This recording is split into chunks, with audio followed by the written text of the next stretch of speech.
రైతు రుణమాఫీ చేసిన ఘనత కాంగ్రెస్ పార్టీదేనని, దేశంలో రైతులకు ఎక్కడా లేని విధంగా రైతులకు రుణమాఫీ చేశామని తెలంగాణ రాష్ట్ర విత్తనాభివృద్ధి సంస్థ చైర్మన్ అన్వేష్ రెడ్డి అన్నారు. గత ప్రభుత్వాలు రైతులను పట్టించుకోలేదని, కాంగ్రెస్ ప్రభుత్వం వచ్చాక రైతులకు రుణమాఫీ ఇచ్చి ఆదుకుతని చెప్పారు. 27 రోజుల వ్యవధిలోనే 18,000 కోట్ల రూపాయల మేర 22 లక్షల మంది రైతులకు పైగా మాఫీ చేశామన్నారు. ఆగస్టు 15 లోపు రుణమాఫీ చేస్తే రాజీనామా చేస్తారన్న హరీష్ రావు సవాల్ను నిలబెట్టుకోవాలని డిమాండ్ చేశారు.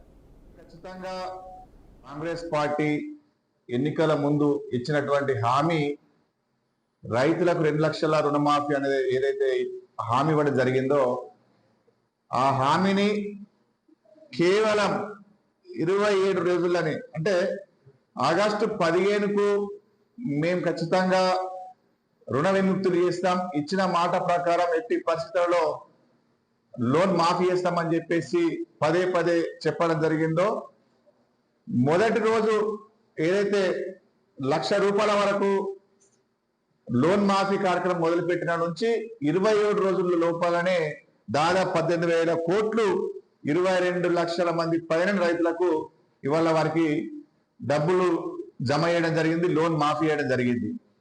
చాలా మంది టీఆర్ఎస్ మాట్లాడుతూ ఉన్నారు, వారిని నేను సూటిగా ప్రశ్నిస్తా ఉన్నా.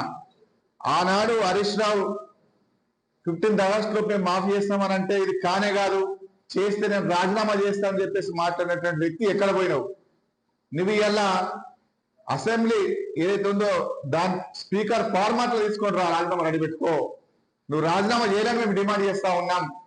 కానీ ఆయన ఏదైతే ఛాలెంజ్ చేసిండో నేను ఖచ్చితంగా రాజీనామా చేస్తానోడు రాజీనామా చేయకుండా తప్పించుకోవడానికి అసలు కాంగ్రెస్ పార్టీ లోన్ మాఫీ కానే కాదు అని మాట్లాడుతూ ఉన్నాడు. మీరు చేసిన నిర్వాహకం ఏంది?